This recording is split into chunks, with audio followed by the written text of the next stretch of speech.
वापस स्वागत है आप सबका। मैं Vivek Bindra, motivation speaker, leadership consultant और business coach, problem solving video आज लेके आया हूं। आज की वीडियो, अगर आप बिजनेसमैन है, एंटरप्रेन्योर है, कॉर्पोरेट लीडरशिप, एंटरप्रेन्योरशिप, आपके लिए ये वीडियो गेम चेंजर होने वाला है। क्योंकि मैं बड़ा अच्छा, ये मेरी एक बहुत बड़ी स्ट्रेंथ है। बहुत सारे पार्टिसिपेंट्स मुझसे लीडरशिप फनल में आकर के पूछते हैं, क्या पूछते हैं आप मुझसे आकर के? आप मुझसे पूछते हैं कि क्या प्रोडक्ट बनाऊं, कैसा प्रोडक्ट बनाऊं, कितने का बेचूं, क्या प्राइस रखूं, किस मार्केट में बेचूं, किस तरीके से बेचूं, किसको बेचूं, कितना प्रॉफिट। मत करिए ये सब बात मुझसे, क्योंकि आज मैं आपको गेम चेंजर देने वाला हूं। सारे प्रश्नों का उत्तर इस एक वीडियो में एंड तक देखिएगा, 2 पार्ट में बनाऊंगा। इसको बोलते हैं कंज्यूमर बिहेवियर। क्या बोलते हैं? Come on, consumer behaviour.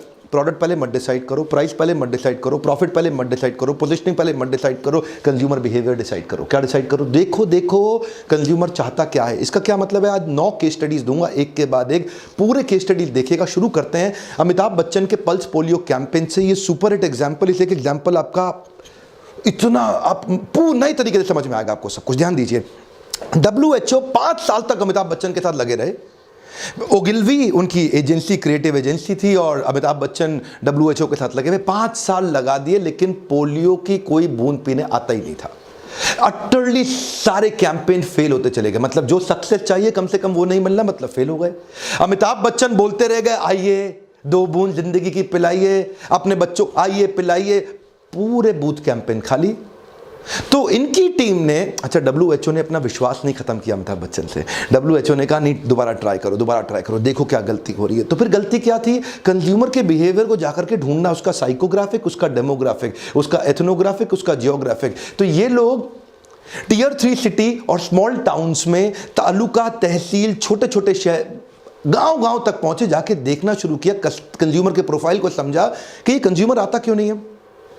अब देखिए, कंज्यूमर में डिसीजन मेकिंग के अंदर बाइंग रोल्स होते हैं। बाइंग रोल मतलब खरीदने के अलग अलग रोल्स होते हैं। एक ही आदमी नहीं खरीदता हमेशा, उसके पीछे 5 फैक्टर्स होते हैं। पहला क्या? एक होता है इनिशिएटर, जो शुरुआत करता है, भाई लेना चाहिए, जिसके बारे में बात करता है। उसके बाद होता है इन्फ्लुएंसर, जो कहता है आप बिल्कुल ठीक है, जरूर लेना चाहिए। फिर एक होता है डिसाइडर, तैयार हो गया, तय हो गया, डिसाइड कर लिया, वो उसके पास सारी पावर है। और उसके बाद होता है बायर, जो जाके फाइनली दुकान पर खरीदता है। और एक होता है कंज्यूमर, जो उसको यूज करता है। अब Amitabh Bachchan pulse polio campaign के अंदर जो 2 साल का बच्चा था, वो तो था कंज्यूमर बेचारा। वो बच्चे का तो कोई रोल ही नहीं है, वो थोड़ी डिसाइड करेगा। लेकिन जो उसकी गांव के अंदर 2 साल का बच्चा जिसको पोलियो पिलाना है, उसकी मां की उम्र थी 20 साल 22 साल। वो 22 साल की मां, जिसके सास और ससुर 50 और 55 साल के हुआ करते थे, और 50-55 साल के सास ससुर वो कहते थे भाई मेरे बच्चों को पोलियो थोड़ी हुआ है इसको क्यों पोलियो इसको बूंद पिलाने की जरूरत नहीं है, पोलियो होएगा तो बूंद पिलाएंगे, अभी क्यों पिलाएं।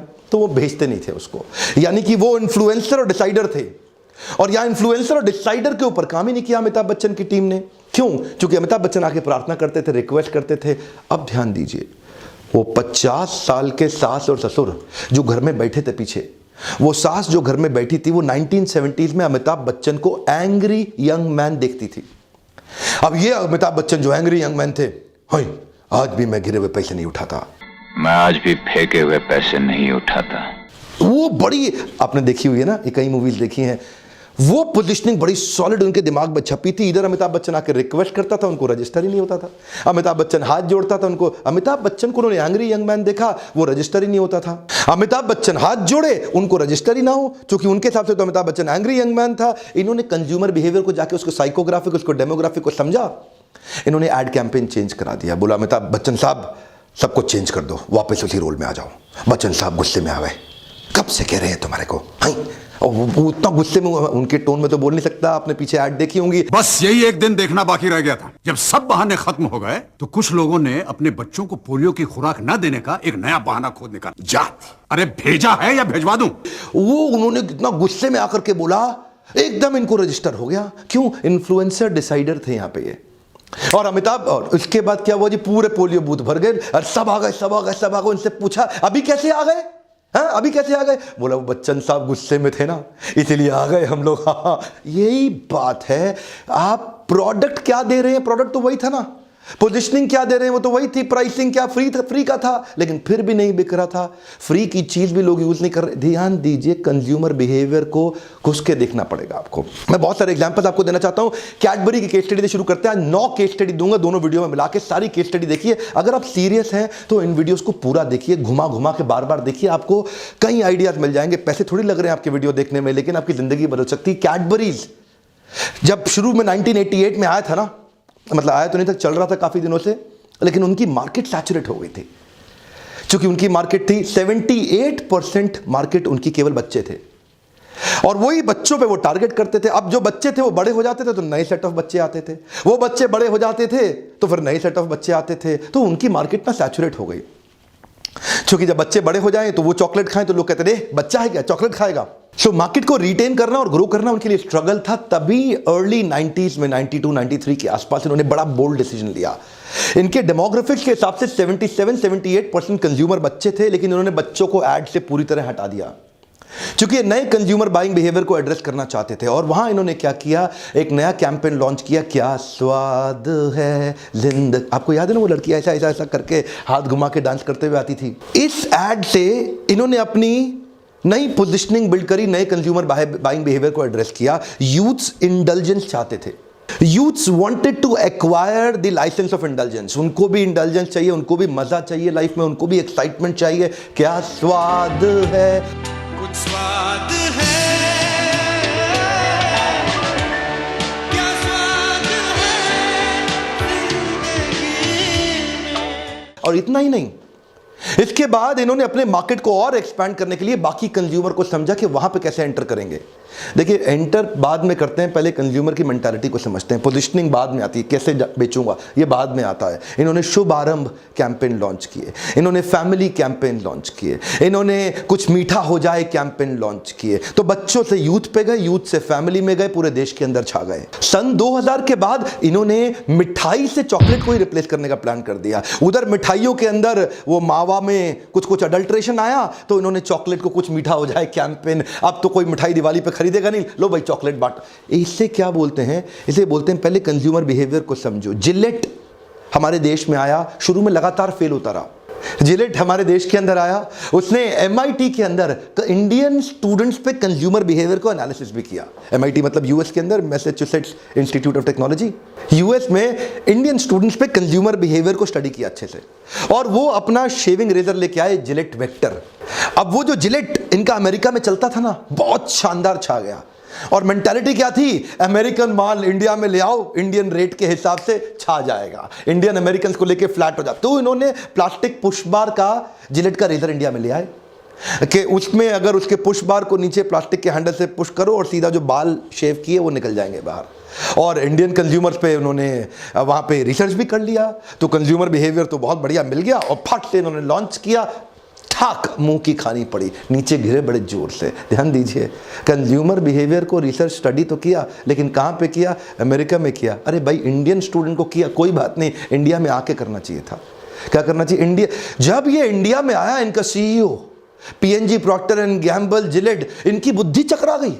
बोला ये क्या हो रहा है यहाँ पे, ये कैसे शेव करता है भैया, हम यहाँ पे रनिंग वाटर में करते हैं, ये मग्गे में करता है, पानी के मग के अंदर पानी डाल के वहां डुबो के साफ करके करता है, पानी का कमी है, ऐसा रनिंग वाटर तो है ही नहीं यहाँ पे। और ऊपर से वो क्या देखता है, यहाँ शेव भी रोज नहीं करते। शेव भी इंडिया में लोग पैसे बचाने के लिए 2 दिन 3 दिन बाद गांव तक गए, 3 दिन बाद जाके शेव करेंगे। और उतना ही नहीं, उसके बाद इंडियन बाल भी थोड़े मोटे हैं, बेचारे अमेरिकन के बाल भी पतले थे। अब ये अच्छा, उसके बाद जब ये धोए, उसके अंदर मग में डुबो करके, तो वो साफ ही ना हो रेजर। तो ये इनकी बुद्धि चकरा गई, बोला ये क्या हो गया। अरे कंज्यूमर बिहेवियर को घुस के प्रोडक्ट बेचने में लगे थे ना पहले। कम ऑन, क्या कर रहे थे, प्रोडक्ट बेच रहे थे। फिर बता रहा हूं, याद करिए, प्राइस बाद में डिसाइड करो, प्रोडक्ट बाद में डिसाइड करो, पोजिशनिंग बाद में डिसाइड करो, प्रॉफिट बाद में, पहले क्या करो, कंज्यूमर बिहेवियर। अब उसके बाद उन्होंने यहाँ की रिसर्च करी, 18 महीने की रिसर्च करी। उसके बाद डिटेल्ड रिसर्च के बाद इन्होंने प्रोडक्ट में बड़े चेंजेस लेके आए। अब जो प्रोडक्ट बनाया इन्होंने, क्योंकि पहले क्या था, वहां पे शीशा है नहीं, हाँ, और लोग जमीन पे बैठ करके मग में डुबो के शेव करें, तो अब इन्होंने पूरा तरीका चेंज कर दिया।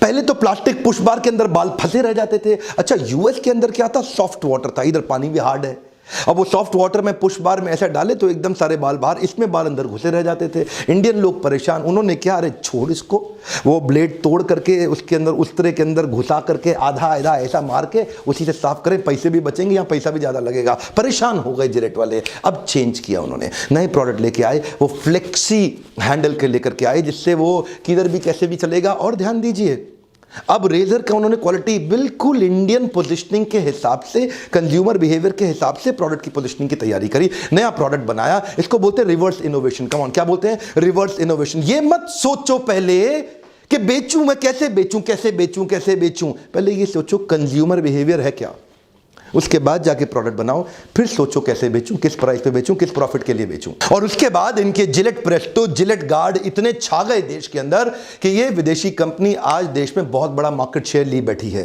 देखिए, प्रिंसिपल है। प्रिंसिपल हो तो आप भी इंडियन ऑर्गेनाइजेशन पूरी दुनिया में छा जाओगे। प्रिंसिपल को पकड़ लो, और प्रिंसिपल को मत पकड़ो तो लल्लू लाल बन के गल्ले पे बैठे रह जाओगे। इसीलिए अपने ऊपर इन्वेस्ट तो आप करना नहीं चाहते। आप चाहते नहीं कि आप ट्रेनिंग में आए, आप यूट्यूब पे वीडियोस देखिए, आप लर्निंग डेवलपमेंट पे इन्वेस्ट करें, आप किताब पढ़ें।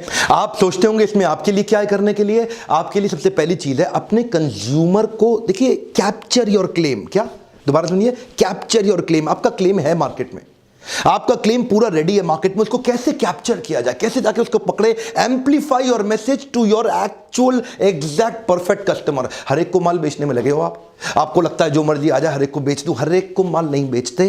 परफेक्ट कस्टमर आइडेंटिफाई करिए। उसके लिए अपना साइकोग्राफिक, डेमोग्राफिक, साइकोग्राफिक और एथनोग्राफिक कुछ मिलती जुलती चीजें मिलेंगी आपको। डेमोग्राफिक और जियोग्राफिक कुछ मिलती जुलती चीजें मिलेंगी आपको। इनके कुछ एग्जाम्पल दे देता हूं मैं आपको, जैसे कि एज, इनकम ब्रैकेट, कितनी तनख्वाह ले रहा है अगला आदमी, जेंडर, मेल फीमेल क्या है, मैरिटल स्टेटस, शादीशुदा है या गैर शादीशुदा, अभी तक शादी होनी बाकी है, एजुकेशन, लोकेशन, रेस, एथनिसिटी, किस धर्म का है, रिलीजन, क्या काम करता है उसका ऑक्यूपेशन, किस कंपनी में काम करता है, इंडस्ट्री कौन सी है, क्या वैल्यूज रखता है वो व्यक्ति, सोशल क्लास क्या है उसका, पर्सनैलिटी उसकी कैसी है, बायर है कि बार्गेनर है, माइंडसेट कैसा है, अर्बन है कि रूरल है, लाइफस्टाइल, इंटरेस्ट, कल्चर, और किस प्रकार की एस्पिरेशंस रखता है। ऐसे आप सारी चीजों से लेकर पहले परफेक्ट कस्टमर का प्रोफाइल बनाइए, उसके बिहेवियर को स्टडी करिए जाके, उसके साथ उठिए बैठिए। आज तक मारुति सुजुकी जिसने ऑल्टो गाड़ी बना दी, आज तक उस ऑल्टो को ऊपर चलाए रखने के लिए वो कंटिन्यूअसली रिवर्स इनोवेशन पे काम कर रहा है। जितने की गाड़ी उसने 15 साल पहले लॉन्च करी थी, आज भी उतने की बेच रहा है। इतना इन्फ्लेशन आने के बावजूद अपनी कॉस्ट को कम रखने के लिए कंज्यूमर के एग्जैक्ट बिहेवियर को पढ़ के पोजिशनिंग कर रहा है। One of the world's largest highest selling car आज मारुति प्राइड देखता, वो बहुत, मारुति इतना खुश है अपने इस ऑल्टो के कारण। जानते हैं क्यों? उन्होंने ऐसी गाड़ी बना दी जिसको कोई बीट ही नहीं कर पाया। इतनी बिकी क्यों? कंज्यूमर बिहेवियर को पहले स्टडी। आज मारुति में, आपको जानते हैं ना, मैंने बहुत ट्रेनिंग किया है मारुति में, कई दफा अवार्ड लिए हमने मारुति से। मारुति के जब R&D सेंटर के लोगों से मिलते हैं तो हम देखते हैं कि वो बहुत वेट करते हैं एक एक कैटेगरी पर लॉन्च करने के लिए। एस क्रॉस के लिए उन्होंने अलग तरीके से किया। इनफैक्ट ये जो गाड़ी थी रेनो डस्टर, ये डस्टर जैसी इंटरनेशनल लाई थी वैसे थोड़ी आके लाके सेम लॉन्च कर दिया यहां पे। डस्टर ने यहां आने के बाद इधर की कंज्यूमर बिहेवियर को, अपने प्रोडक्ट की प्रोफाइलिंग करी, पहले पोजीशनिंग की प्रोफाइलिंग कस्टमर के साथ करी, जाके उनके बिहेवियर को एनालाइज किया, कई चेंजेस लाए जिसको बोलते हैं रिवर्स इनोवेशन। पहले ये मत देखो टेक्नोलॉजी क्या है, ये मत देखो मैन पावर क्या है, ये मत देखो आपके पास इंटरनल स्ट्रेंथ क्या है, ये देखो कि मार्केट में कंज्यूमर कैसा बिहेव कर रहा है, उसके हिसाब से अपने अंदर चेंजेस लाने की तैयारी करिए। इसमें मेरी बड़ी एक्सपर्टीज है, branding, positioning, marketing, consumer behaviour, और जिसके लिए मेरे से कई लोग आकर के बिजनेस कंसल्टिंग लेते हैं, मुझसे 1-to-1 गाइडेंस लेते हैं, मेरे से कोचिंग लेते हैं। उससे पहले मैं उनको सजेस्ट करता हूं कि सबसे सस्ता प्रोग्राम है ये लीडरशिप फनल। 6 महीने की ट्रेनिंग कहां इतने सस्ते में मिलती है। 6 महीने तक आपकी हैंड होल्डिंग हो रही है। 6 महीने तक हमारे कोचेस इसी नंबर पर फोन करके पूछिए कि कैसे आपको हेल्प करेंगे। आपको 25 असाइनमेंट ऐसे फ्रेमवर्क्स देंगे जो इंप्लीमेंट कराएंगे। मेरे कोचेस आपके पीछे पड़ के आपसे इंप्लीमेंट करा के आपको हेल्प करेंगे। आप अपने ऊपर थोड़ा सा इन्वेस्ट जरूर करिए और इसी नंबर पर फोन करके चेक करिए अगला बैच कब हो रहा है। और इसके बाद मैं दूसरा वीडियो लॉन्च करूंगा जिसके अंदर मैं बाकी बहुत सारी केस स्टडीज और देने वाला हूं।